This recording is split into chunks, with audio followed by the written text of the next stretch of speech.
За сайн байцгаана уу? За өнөөдөр хэдүүлээ Солонгос хэлний авиа зун хичээлээр дахиад уулзч байна.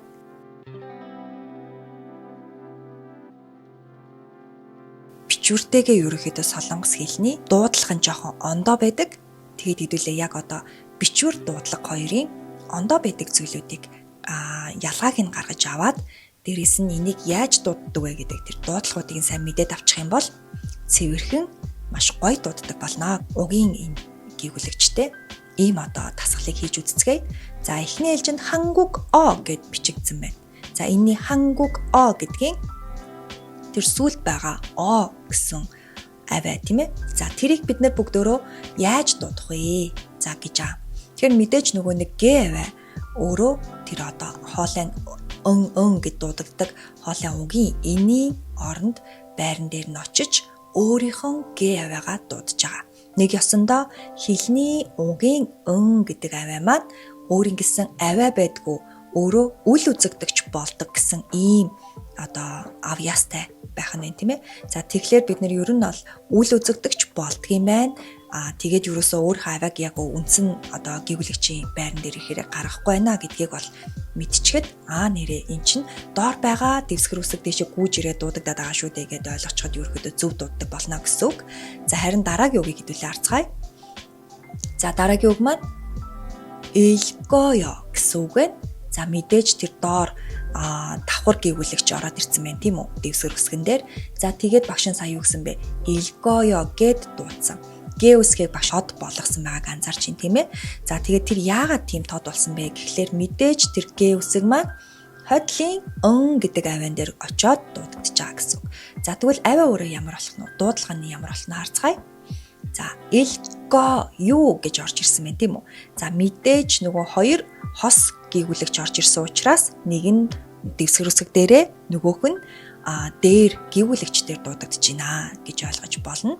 За тэгвэл хэдүүлээ хэд хэдэн дасгал ажлуудыг бас хамтдаа хийж үзцгээе.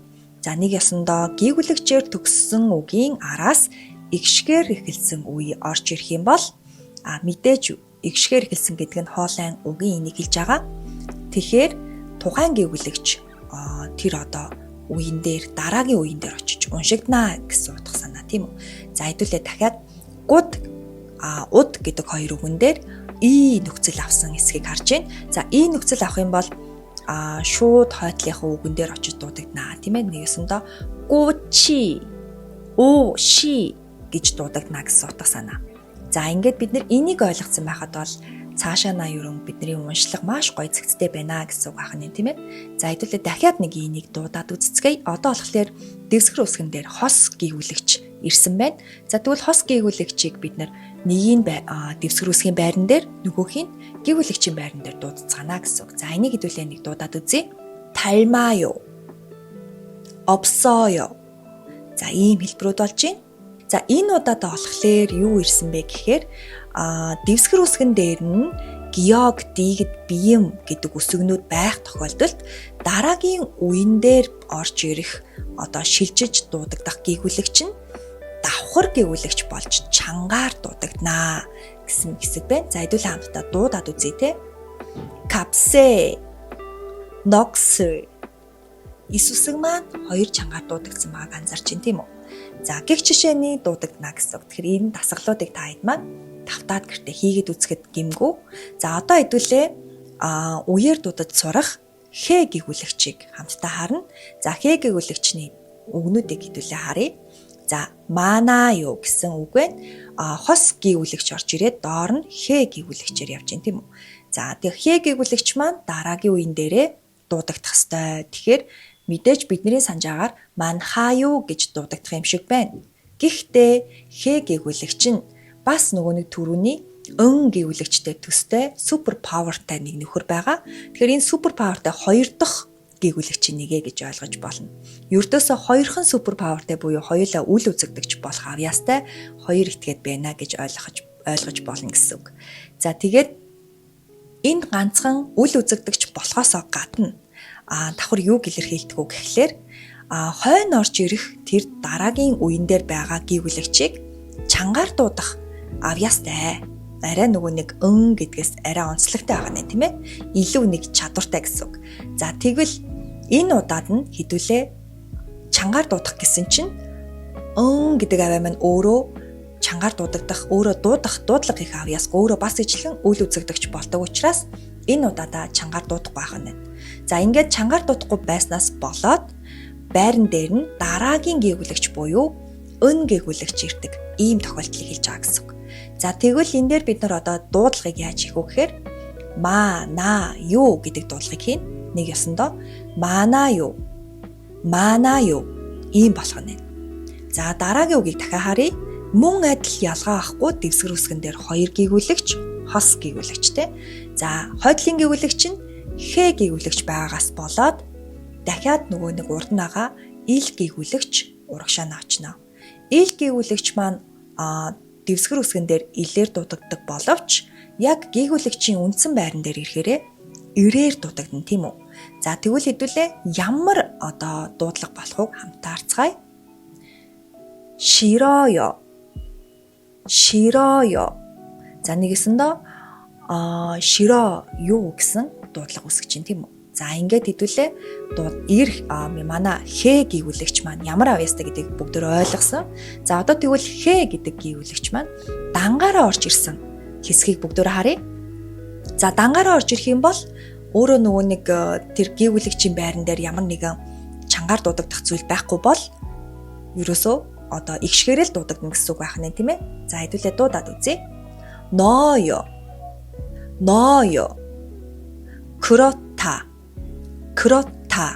За одоо хоёр дахь нь болохоор яагаад та болчихж байгаа гэхлээр хойно гээгүүлэгч байгаа учраас тухайн гээгүүлэгчийг чангаар дуудуулаад өөрөө үйл үзэгдэгч болоод байхгүй болчихж байна гэсэн үг байна шүү дээ тийм ээ. За ингээд ерөнхийдөө бид нэр хэ гээгүүлэгчийн авьяасыг ойлгосон учраас дараагийн гээгүүлэгч рүү явцгаая. За одоо хэдүүлээ БП үсэгний араас ин орвол уг хоёр үсэг нь имээр уншигдана гэсэн хэсэг юм тийм ээ. За хэдүүлээ харцгаая. Хамнида гэсэн хэсэг орж ирж байна. Яагаад вэ гэхээр хойдлынхан артлынхан үе дээр нь энэ үсэг ороод ирсэн байна тийм ээ. Тэгэхээр хамнида гэсэн дуудлага болно гэсэн. Ууг нь бол хабнида гэж дуудах хэрэгтэй тийм ээ. Гэтэл энийг хамнида гэж дуудлага хийнэ гэж ойлгох нь. За дараагийнх нь шимман гэсэн үг байна. Дахиад шипман гэж ууг нь дуудмаар байна. Гэхдээ бидний саяны нөгөө нэг амлалт байгаа учраас шимман гэж зөөлрүүлж дууддаг хэлбэр рүү шилжиж байна гэсэн үг. За ингээд дахиад дараагийн хэсгийг хэдүүлээ хараад үзцгээе. Г үсэгний араас энэ үсэг орж ирвэл Г үсэг нь хэлний үгийн аваагаар дуудагдана. За хэдүүлээ хамтаараа пагмулган гэдэг үг байна. За энэ үгийг панмулган гэж дуудана гэсэн байна тийм үү. Пан гэд бүр ингээ хойдлын хэлний угийн инээр дуудаж чинь тийм үү. За дараагийн үгийг харъя. хангукмал гэсэн үг байна. За яаж болохыг харцгаая. хангунмал болж байна гэсэн үг тийм үү. За ингээд хэдүүлээ дахиад дараагийн гээгүүлэгчүүдийг харцгаая. За энэ удаадаа багш нь энэ үсэгний араас ил үсэг орж ирвэл ил үсэг нь энэ болж уншигддаг тохиолдлыг авчирлаа. Үсгээ харцгаая. Имнёг гэсэн үг байна. Тэгсэн чинь имрёг гэж бичигдээд нёг гэж дуудаж байгаа хэсгийг анзаарч байна тийм ээ. Имнёг гэж дуудлага хийнэ гэсэн үг. За дараагийнх нь тэтүнрён гэсэн үг байна. Тэтүнрён. За энийг бид нэр тэтүннён гэж дуудана. Нён гэж энэ үсэг болсон байгааг анзаарч байна. За дараагийн хэсгийг харцгаая. За Б болон Г үсэгний араас ир үсэг орж ирвэл ир үсэг нь энэ болж уншигдах хэсгийг хэдүүлээ харъя. Суопрю гэсэн хэсэг байна. За хэдүүлээ дуудлага хий. Суомню. Тэрний дараагийн хэсгийг дахиад харцгаая. Энэ үсэгний ард ир үсэг орж ирвэл ир үсэг нь энэ болж дуудагдах зарим нэгэн үгсийг харцгаая. Панданрёк гэсэн үг байна. Панданнёк буюу энэ үсгээр хэдүүлээ дуудагдсан хэсгийг харж байна те. За дараагийн үсгийг харъя. Имундрон. За энийг хэдүүлээ иммуннун гэж дуудана. Иммуннун гэсэн хэсэг болно гэсэн үг. За иймэрхүү хэсгүүдийг хэдүүлээ мэдээд өнгөрөх юм бол Солонгос хэл нь маш амархан уншигддаг, маш амархан зөв дуудлагыг хийж чаддаг болно гэсэн үг. Тэгэхээр манай авиа зүүн яг энэ 7 дугаар хичээл нь та нартай маш чухал хичээлийн нэг хэсэг учраас та хэд маань дэвтэр балаа барьж ирээд бичиж аваад, тэмдэглэж аваад өөртөө бүр цээжлэх ийм одоо хэсэг байгаа шүү. За ингээд энэ хичээлийг бүр давтан маш ихээр үзэж өөртөө бүр цээжилж суулгаж аваарай. За ингээд хэдүүлээ дараагийн хичээлээрээ уулзцгаая. Түр баяртай.